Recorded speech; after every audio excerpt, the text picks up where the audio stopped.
Ako si Lolo Doming at kung nandito ka pa, ibig sabihin handa ka sa kwento. Magandang gabi po, Lolo Doming. Tawagin mo na lang po akong Roy. Roy Tulibas. Dumaan po sa feed ko ang isa sa mga videos nyo. Lumaki po ako noong 90s, Lolo Doming.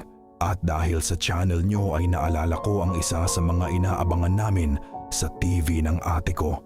Pag mag-Halloween na, kung kaya nais ko ibahagi ang aking kwento. 45 taong gulang na ako ngayon. Pero ang ikukwento ko, nangyari ito nung 33 pa lamang ako.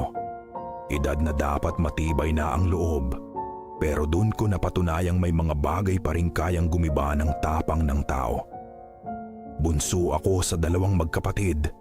May 3 taong agwat kami ng ate ko. Kami rin ang unang mga apo sa magkabilang angkan. Kaya lumaki kaming spoiled, lalo na sa mga tiyuhin at tiyahin. Pero may isang tao na mas lalong naging malapit sa amin noon. Si Aling Rosa. Isang byuda, tahimik, matapang at walang naging sariling anak. May ampun siya pero nasa abroad kaya halos mag-isa lang siya sa lumang bahay nila. Yung bahay na laging malamig. Kahit tirik ang araw, nung bata pa kami, madalas niya kaming alagaan, pinaglalaruan, pinapakain, kinakausap na parang kami ang sarili niyang anak. Pero habang tumatanda kami, unti-unting lumayo ang loob namin sa kanya. Hanggang sa naging simpleng batian na lang kapag nagkakasalubong. Hanggang sa isang araw, pagtapos ko ng sekundarya, nabalitaan naming kukunin na siya ng kanyang ampon papuntang Amerika. At umalis nga siya. Nagdaan ang mga taon. Nakapagtapos ako sa kolehiyo, nakapagtrabaho at nawalan ng trabaho at pagdating ko ng 33 taong gulang ay naging katulong ako ni Mama sa pagbebenta ng mga lamang dagat sa palengke. Kung kaya dun pa rin ako nakatira sa bahay namin. Isang gabi, tulad ng ibang gabi, nagiinuman kami ng mga tropa ko. Tawanan, kantahan, walang pakialam sa oras. Dahil sa dami ng nainom kong tubig na aming chaser, nagpaalam akong mag-CR. Ang banyo ng kaibigan ko, nasa dulo ng kusina. May makitid na hallway papunta doon. Madilim ang kusina. Patay na ang ilaw dahil lampas 10:00 na. Habang naglalakad ako, bahagya akong nakayuko. Pero nang itaas ko ang ulo ko, may nakita ako. Isang babae. Nakatayo sa harap ng pintuan ng CR.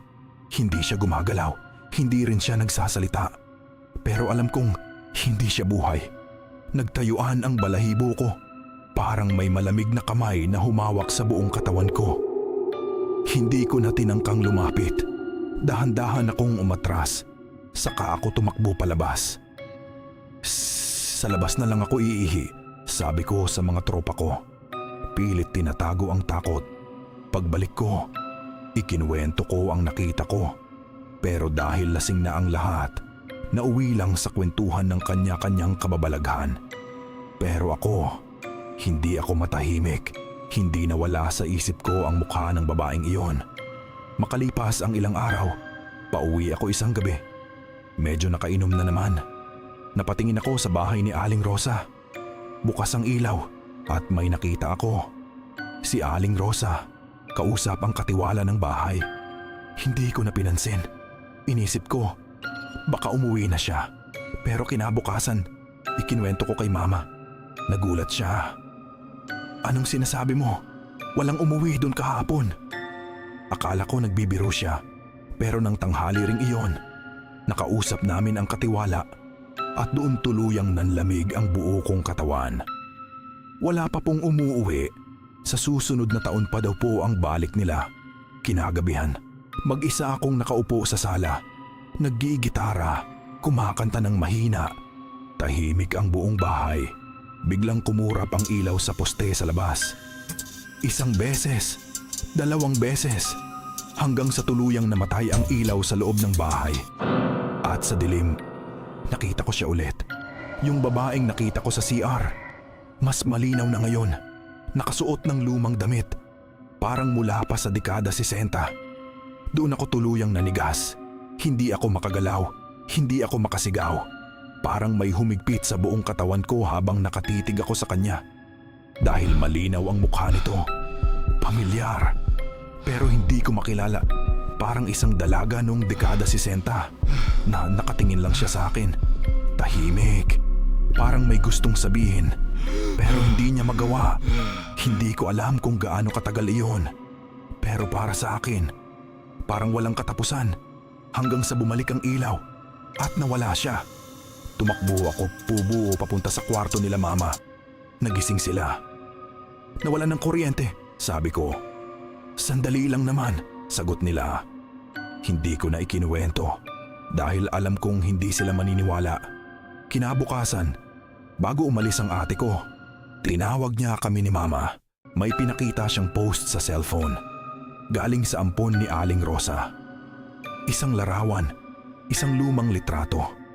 At doon, naramdaman kong parang may humigpit sa lalamunan ko. Hindi ako makapagsalita, hindi ako makalunok. Dahil ang babaeng nasa litrato ay eksaktong-eksakto sa nakita ko. Batang si Aling Rosa. At ang nakasulat sa post, pumanaw na daw siya sa Amerika. Pamilyado na po ako ngayon, Lolo Doming. Nakakuha na rin po ako ng bahay dito sa Cavite at syempre sinama ko si Mama. Pero sa tuwing binabalikan ko ang gabing iyon, di ko maiwasang magtanong, Lolo Doming, ako ba ang pinili niyang huling makakita sa kanya? Oh, may naiwan siyang hindi niya kayang bitawan doon sa lugar namin. Pero kung ano man yun, alam kong hindi kami sasaktan ng aming Aling Rosa. Salamat po sa pakikinig at sa pagbabahagi ng aking kwento, Lolo Doming. More power po sa channel nyo and God bless po. Gumagalang Roy. Maraming salamat sa pagbabahagi ng iyong kwento, Roy.